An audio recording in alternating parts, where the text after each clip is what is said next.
Ain't no half stepping with Marcus J. Y'all, we back. Thank y'all for staying with us live from the Dan Legacy Internet Radio. You know how they staying, right? They staying because they want to hear more poop stories from you? They're just staying because of me. Is that what it is? They staying because they want to hear Dirk Diggler from All Throttle Radio. All Throttle Radio, Throttle Kings, New Breed, what's good? There you go. And they want to hear Marcus J. from Ain't No Half Stepping. Just saying, yo. Here in the den. You got to come in on Thursdays. It get a little wilder there. This is like the tamest you've ever heard me on radio. It really is. What? It really is. Yeah. And I'm glad. I'm glad because I'm He said, "I'm glad." I'm glad. No. I'm glad because I'm seeing the the versatility. You know what I mean? I'm seeing he done switched it on me. You know what I mean? Like once we wrote him the little note. Word on this. He was like alter ego come out. Then he flipped it. Like he was like, yeah. Then it went for, well, you know, it's my dude right there. See, cause hey, look, Dirk, I'm bilingual also. You bilingual. I'm bilingual too. That's you know what I'm saying? That's what I'm saying. Like when my mama might be listening, you get this guy. My you know mama's what I'm saying? listening. Yeah, but My mama's worse than me though. Wow. is she? Yeah, my mama will tell it to you raw. Hey, my mom's not. I mean, because like for the longest time, like I never heard my mom say a curse word. But then like she retired. And then it started coming out. And then it was like my mom, like I never saw my mom drink, you know. And then it was like we went on a cruise one time. Oh yeah. And then it was like, hold on, what you just said? And then she was like, well, what's in this type of drink? Huh? Like, what are you doing? Oh, You know what I'm yeah. saying? Like, That's the real mama. yeah, like it's the real one. Like you don't really know your parents. And then you know, in the back of your head, you like. Okay, In the is my back of the mom head, still you like, listening? Let me check. Yo, I mean, if He was married to my dad. why don't you? Yeah. If my mama's still listening, out there. Mommy, I'm about to tell it, girl. I know you're about to laugh, and I'm gonna tell the story real All right, quick. well, use right there, social media, mama, so you know if your girl say something out of turn, make sure you This check in and chuckle. is when I learned Here we go. the real mommy. Okay. It was New Year's Eve, girl, wasn't it?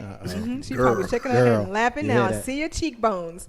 We went dancing. We went to this club in Brooklyn called the Flamingo. She went to a club in Brooklyn with her mom's, Dirk. It was New Year's Eve. My mom is my girl. That's my bestest friend in the whole wide world. So we went out for New Year's Eve, and we were dancing on the floor, right? And I'm turning to the left, turning to the fuck? Where's my Whoa there, Stallion. Hold I didn't on, say wait a that. minute. Hold on, player. Where's my mom? Hey, yo, Seriously? let me I didn't say that. let me write her a note. Yeah. I didn't say that. Where's my mom? I'm just glad to know that y'all mamas listening. My mom and both y'all disappeared. mamas heard y'all use that word. My mom knew. You know where my mom was? Was it where? She had broke it down to the flow. Let me find out your mama on the floor. My mom could break it down to the flow and bring it back up like, what? Yes. Better than you? And I was like, oh my God, I want to go home now. Oh my God, she My embarrassed mom was you. breaking it For down. those folks out there who are listening to SY tell the story of her mama on the floor breaking it down, She was getting down. I want everybody to call us up and At tell the us Flamingo. an embarrassing story about your own mama.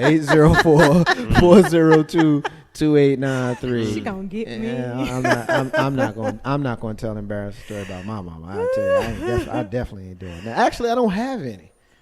No, I have no embarrassing stories about my mother. I was like, when somebody took my mom. Ain't no half step mark shit. All right, let's get into a couple of what the hells.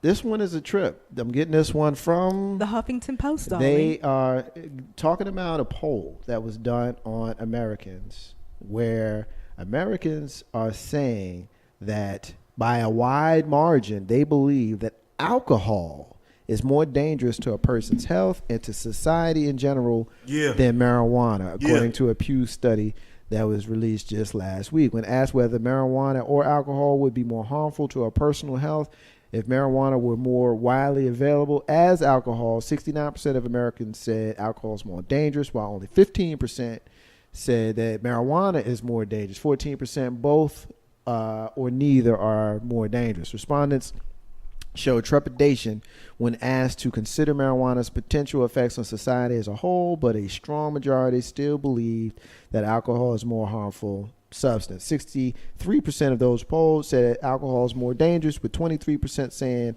marijuana is more dangerous, and 11 responding that both are neither or more harmful. There's a chart here with a breakdown, but I think we got enough out of the numbers.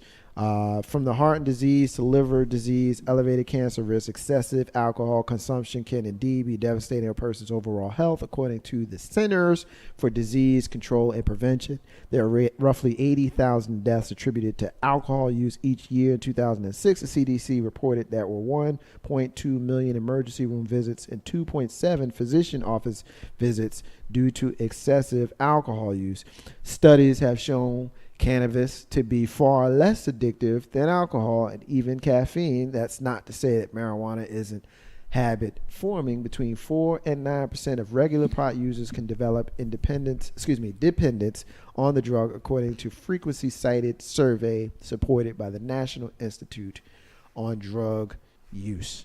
That's why, if you were to be asked alcohol versus marijuana, all things being equal, meaning everything's legal, what do you think is worse? If you were one of the respondents to that poll, what would you say? I would have said alcohol is more harmful than marijuana? I would have said alcohol is more harmful. Do you have any reason or logic, or it's just your instinct, your gut? Personal experience? Alcohol. Wow. Really, that look? Right on the spot. You know, one of us in this room is very, very comfortable. Okay. I think 3 of us are very comfortable.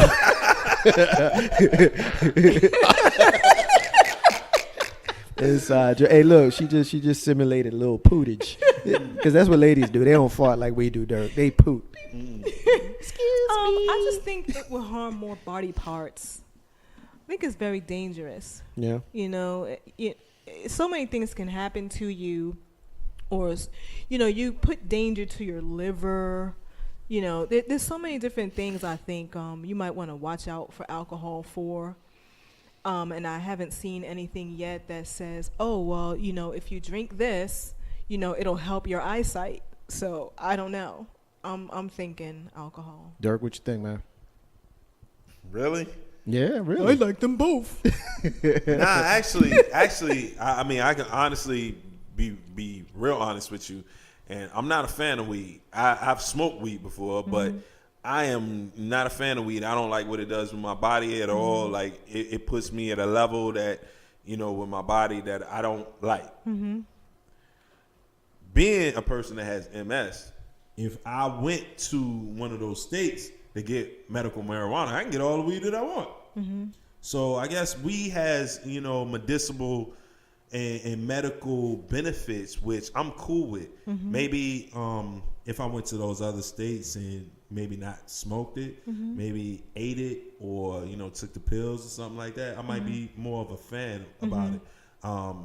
Do I love alcohol? I love alcohol. Like, I fucking love alcohol. Look at his face. He said it again. Like, I love alcohol, but I mean, if you were to tell me which one is more dangerous, it's alcohol by far. Like, alcohol is fucking dangerous. All right, that's enough. Oh my God, that's enough. The F word again. I'm sorry, Mom. I'm sorry, Marcus J. Mom. It came out again. The two of y'all are killing me, but I agree with you.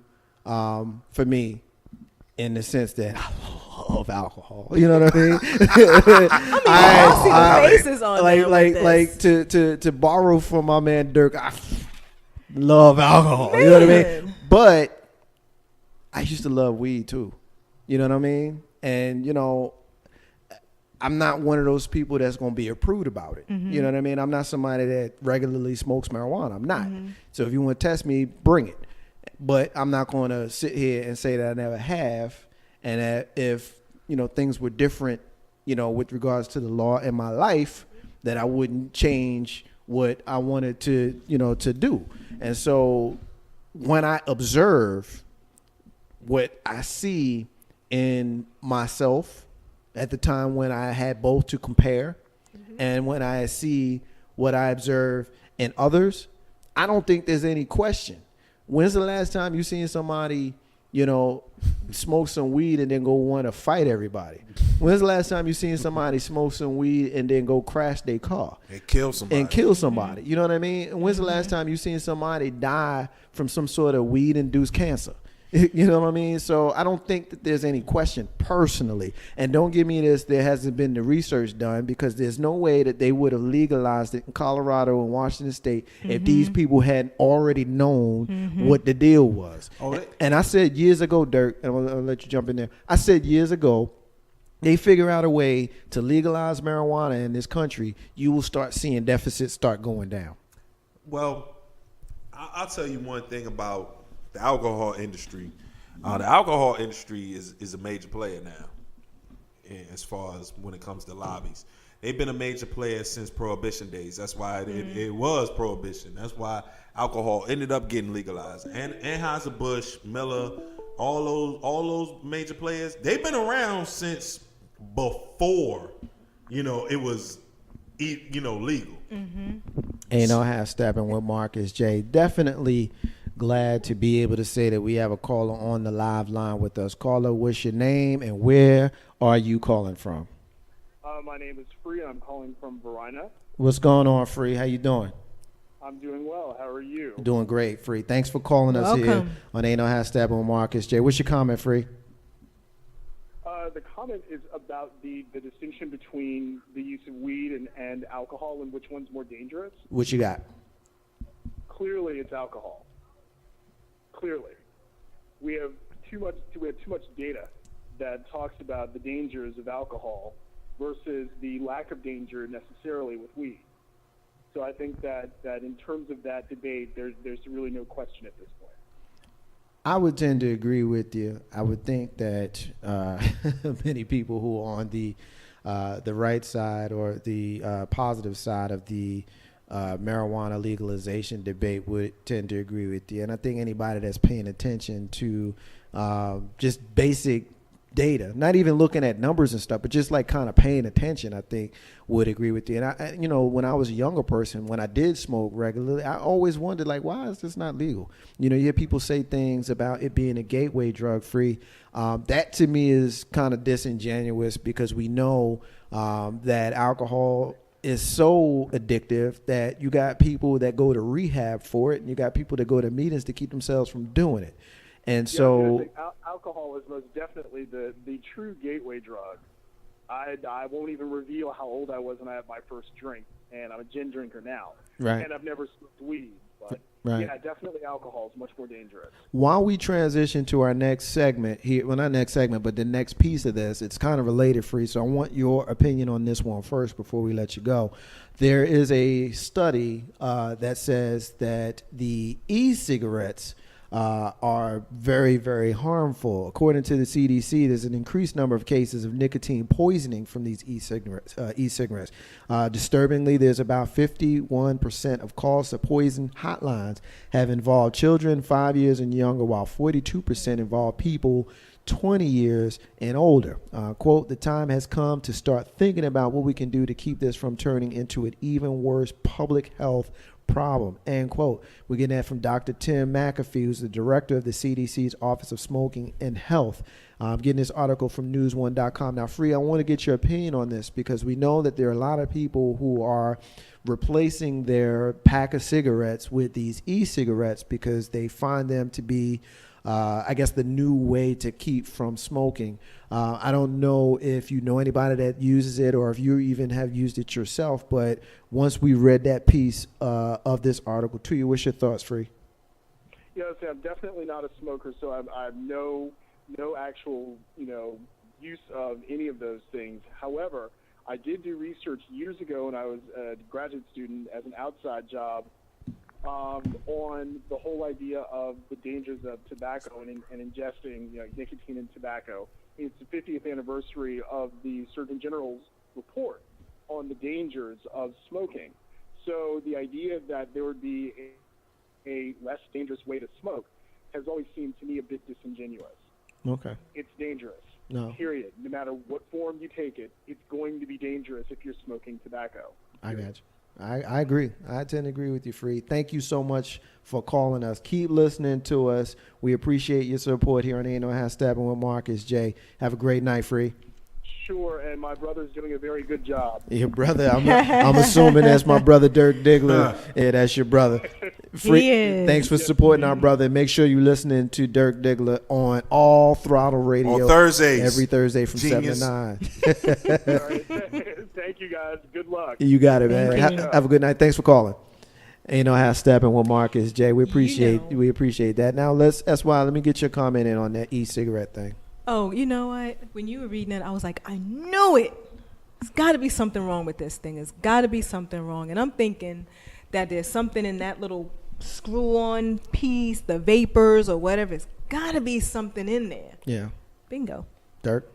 Leave it alone. I could tell you when the first time I started to quit Black and Miles, and I had a smoking coach from my insurance company. They provided me with a smoking coach, and you know my alternative was like, well, hey, can I smoke the blues or the e-cigarettes? And my smoking coach was like, what? No. She was like, the CDC and FDA hasn't approved any of those. She was like, have you even thought about how can you get smoke out of a battery? Mm-hmm. I was like, I didn't even think about that. I ain't think about it either till, you know, my smoking coach was like, yo, like it's probably worse than actually smoking a cigarette, a Black and Mild. She was like, you're hooking something up to electronic and it is producing a vapor. Like, really? She was like, really? She was like, yo, that'll probably kill you in like 3 years. Yeah. I knew something had to be I was like, word. And when I thought about it, I was like, wow, you actually make sense. Yeah, now that is blowing my mind. And you I mean, careful. you hook a battery up to it. I mean, the smoke and the vapor has to come from somewhere. Electronic produced vapor to me does not sound remotely healthy. Nope. I'd rather smoke Black and Milds. I don't smoke cigarettes, but you know, I occasionally tap. What is a Black and Mild? It's a cigar. It's a cigar. It's a cigar? It's like it's not a big boy cigar, but it's a more casual cigar. It's like little and thin, right? Yeah, it's like small. and Imagine a real fat cigarette or a skinny cigar. Yeah. In the brown papers. I mean, that e-cigarette thing. I mean, the vapor thing and all that, and they make them cute now. I didn't, but Different flavors. I mean, that's not right. I mean, my brother C's has one, and you know, I've tapped it. It tastes weird. Like if you've ever smoked, it tastes weird. So what's that hookah stuff? That's What's different. I got that too. That's Damn, like, the hands went up. yeah. Basically, that's like.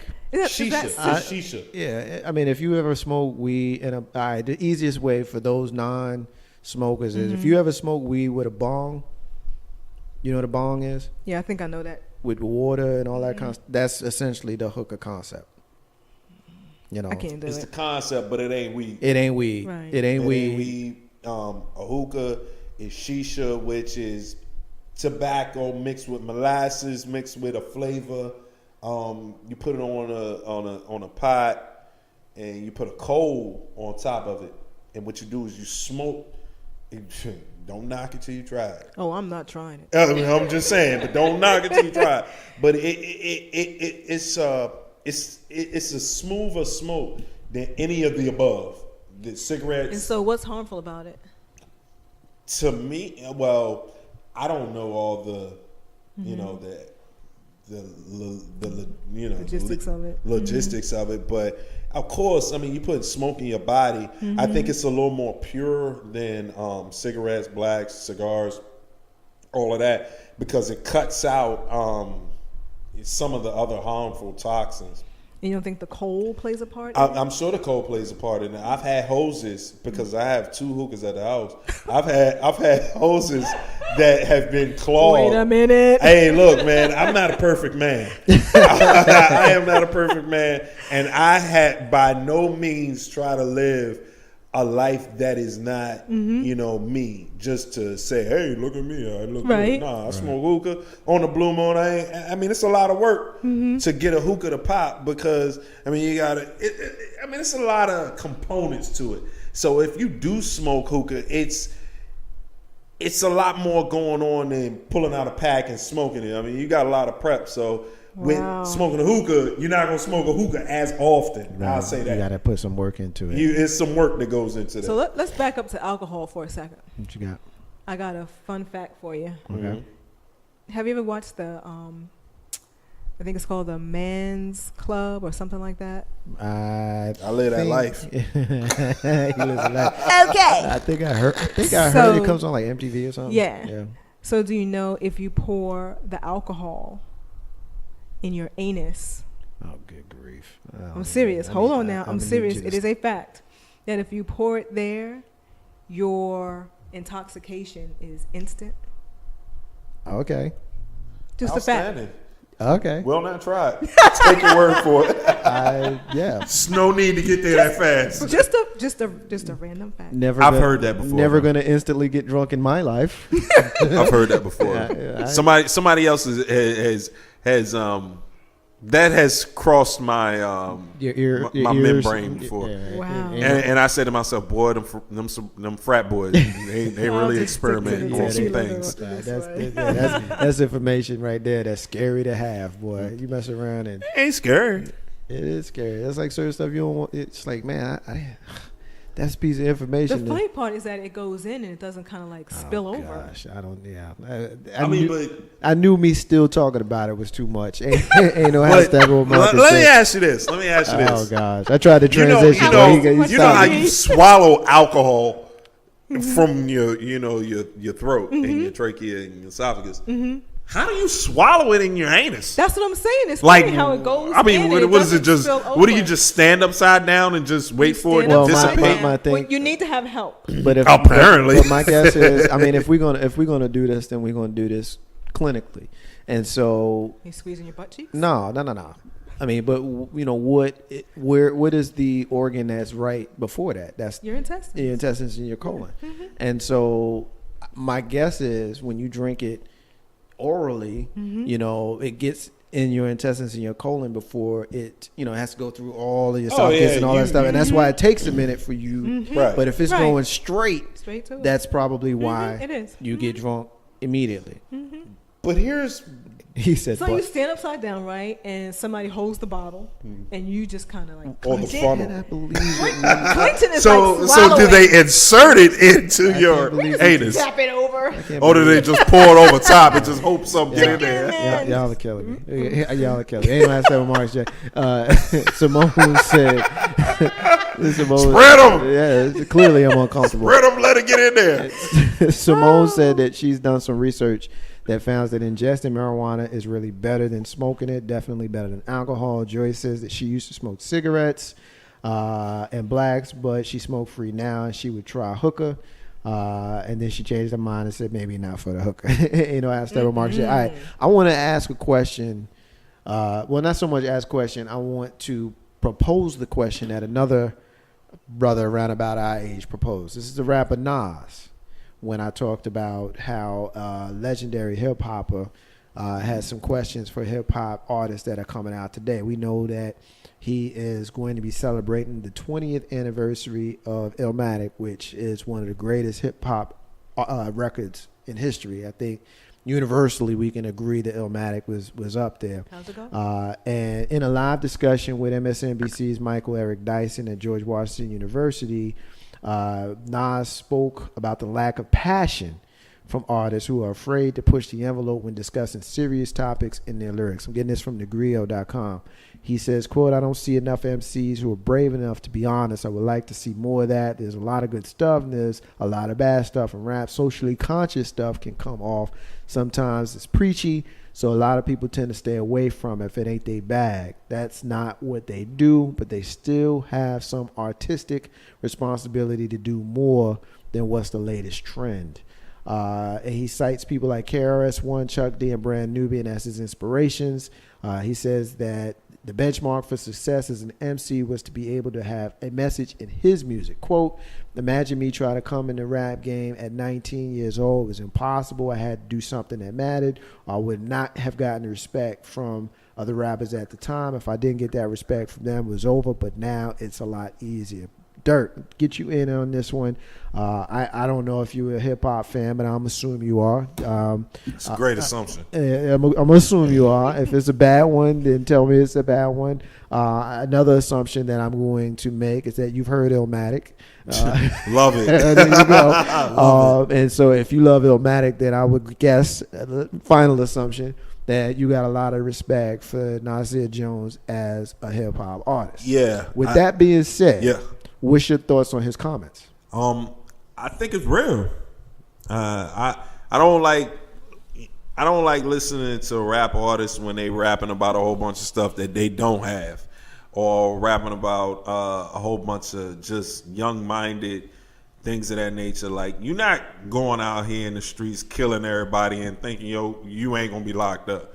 You know what I'm saying? Like, that type of talk is just, now for me at my age is just like, ugh. Yeah. I grew up listening to Jay. I grew up, I ain't gonna say grew up listening to Rick Rose, but I listen to a lot of Ross now, and Jay. I listen to Nas.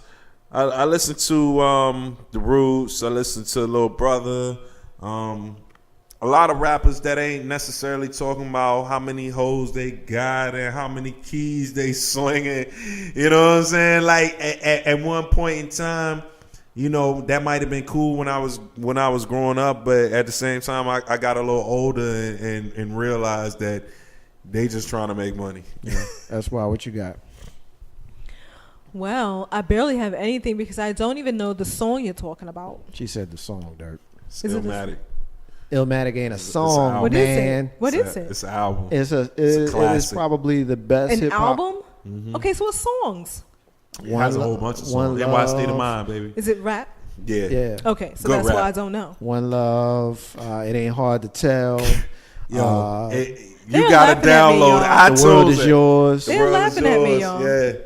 Oh, All I gotta say is New York State of Mind. If you're a New York head, New York State of Mind, just that's your MO. That's your mantra. New York State of Mind. Well, No. let me ask you this as a layman to hip hop. As a layman to hip hop, those comments coming from someone who is in the game, knowing what you know about the state of, I say music or social consciousness, you think that there is a need for social consciousness in music. Especially when you see how younger children like to follow.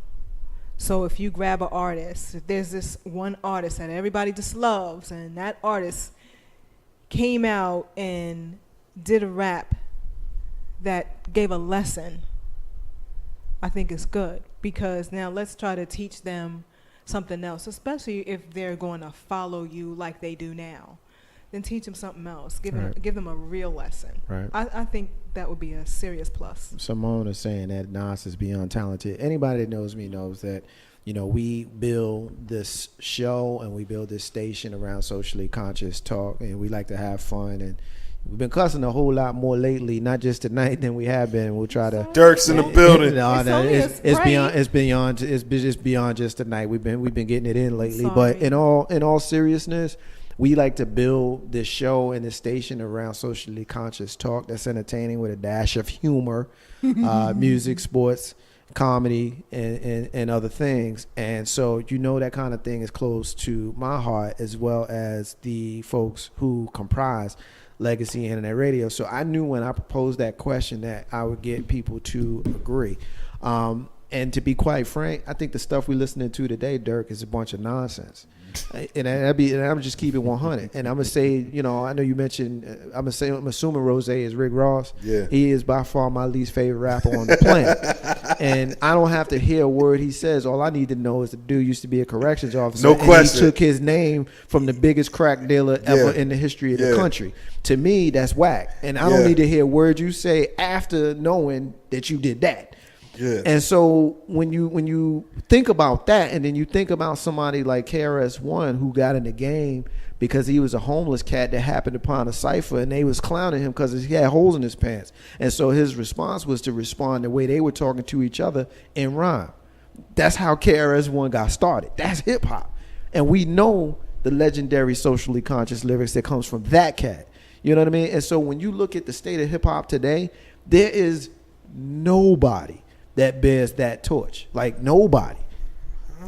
Nobody that's mainstream. Let me rephrase that. Nobody that's mainstream enough that can capture the imagination of the masses. Well, it's kind of like you'll never be mainstream pushing socially conscious rap. But the point is, the point is, you used to be. You used to have Boogie Down Productions. You used to have Public Enemy, and you used to have. Well, that's when rap was before it is now. Before it was really making money.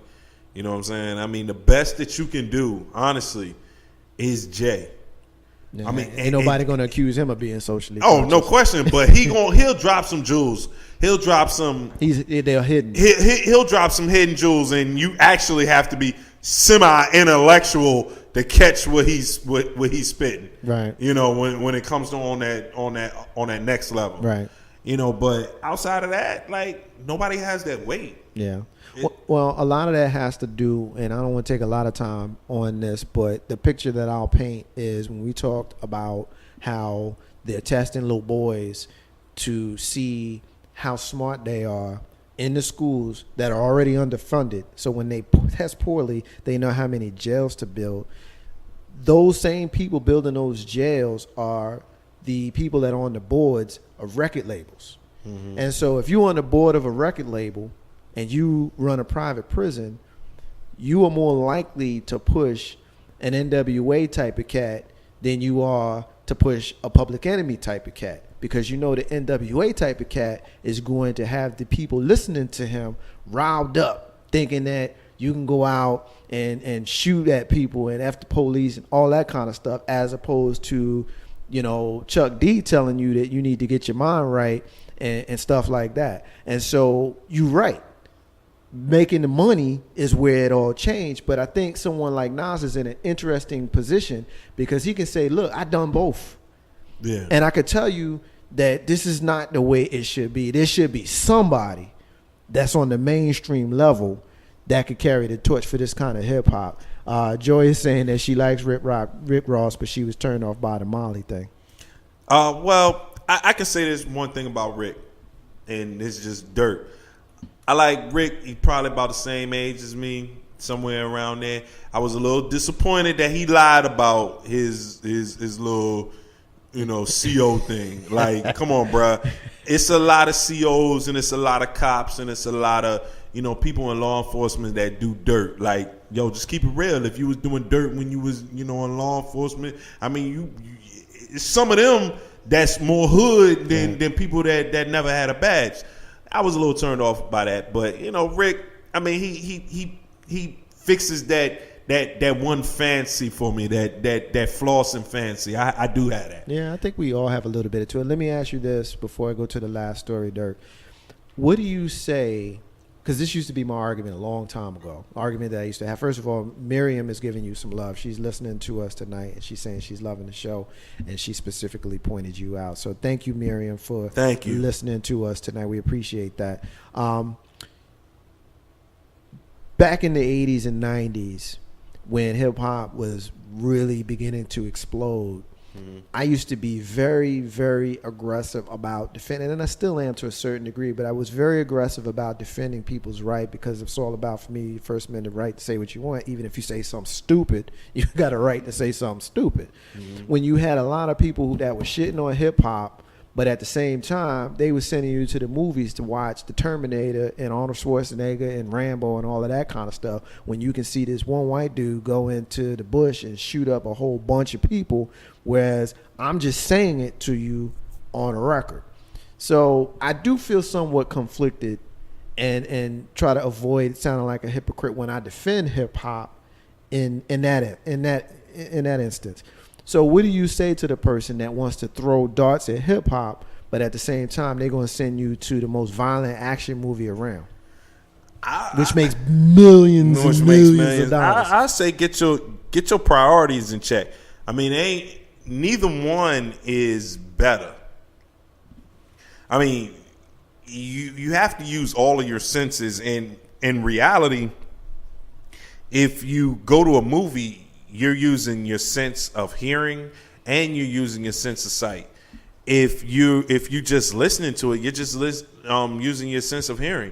So in reality, going to a movie and seeing something and hearing it is worse than just listening to it. You have to actually imagine what the rapper or the artist is actually saying.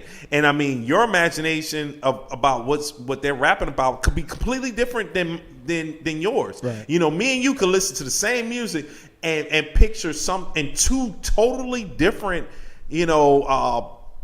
pictures of that event that they're talking about. So I think a movie is way worse, way worse, because, they make it way more graphic now. Could it be that the people that are making the movies look a certain kind of way and the people who are making the hip hop look different?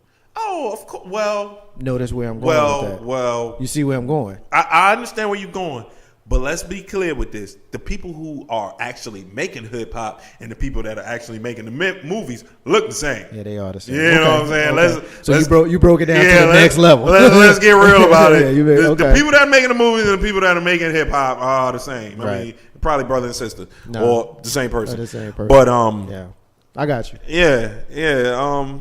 Of course. I mean, you going downplay the hip hop because the people that might capitalize to an extent might be some brown people. I ain't gonna say capitalize all the way, but capitalize to an extent, more so than in the movies, are gonna be some brown people. I have Steppin what Marcus say. Last thing I want to get to in this what the hell segment before we move on and ask some random questions is Jesse Jackson Jr. We know that Jesse Jackson Jr. was sentenced to some time in federal prison. We don't need to get into his transgressions. We know he's in prison. He was locked recently in solitary confinement because a guard, quote, took exception to the former congressman advising fellow prisoners of their rights. This is what the Chicago Sun-Times have reported, and I'm getting this article from the Huffington Post. That was my line. I'm sorry. I'm sorry. I stole your line. Obviously, Jesse Jackson Jr. challenged the legitimacy of his detention and was awarded a transfer to a new facility. He's now been moved to a prison in Atlanta following a dispute at the North Carolina prison. Basically, what has happened is they are telling the source is telling Chicago Sun-Times that he was reportedly advising his fellow inmates about their rights in prison when a guard took a session, and they didn't get into what he was saying. But I guess the question that I want to ask, that's why I come to you on this one first. How is that something that is viewed so negatively that I have to be punished? Like, I'm being punished because I'm in prison telling other prisoners that they should be able to do this and they should be able to do that. Like, I'm somewhat confused by that. But then again, I'm not confused, and I'm confused in a very cynical way. But you're a prisoner, and according to them, you have no rights. So whatever it is you're discussing is BS. So they want to stop it before he causes a riot inside the prison. Okay. I'm thinking if he's going to arm them with their rights, because how many of them really know? The guard said this or the warden said that. How many of them really know? Now that I know that I can and I would, I'm going to do it. Now, if 99 of us do it, we got a problem. Right.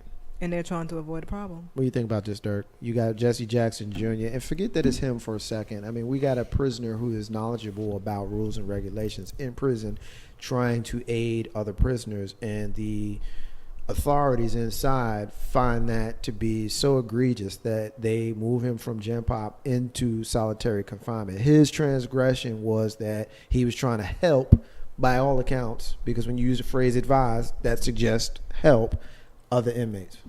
It's jail. I mean, that's a place that you actually never want to be, especially if you're trying to preach the real. I mean, you stripped away all your rights. It's the next thing, the slavery. So, I mean, I can't fault the man because they doing what they've been programmed to do since time. And at the same time, man, I'm not faulting Jesse Jackson Jr. You know, he sees things going on that's not right, and he's trying to motivate the culture.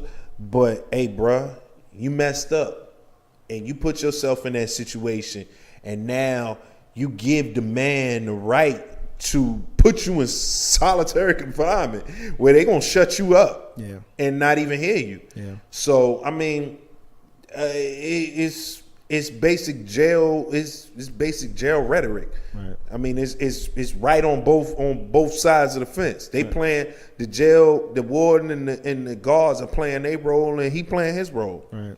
And see, I never thought of it that way. I mean, I'm looking at it from the perspective of how can you find fault in someone trying to help other people in a place where, by definition, it's a place of punishment, but it's also supposedly a place of rehabilitation.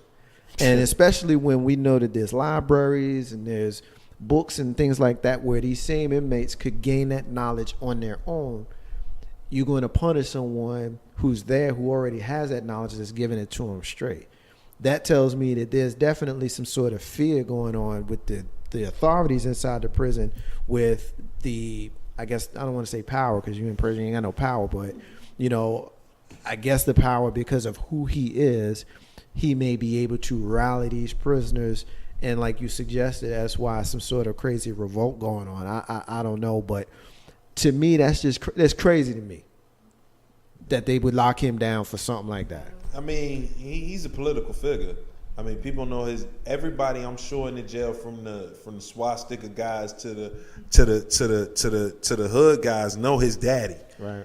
And if they know his daddy, they know at least he did something. Right. You know, so I mean, to shut him out. I mean, jail is not here to be a rehabilitation. It's basically a container. It's punishment. It's punishment, and it's a container. I mean, they put the books there. They put all that there to just keep them preoccupied so they ain't shanking other people, raping guys, and killing each other. That's the only reason why they put the books there, the college there, whatever. Only reason. Yeah.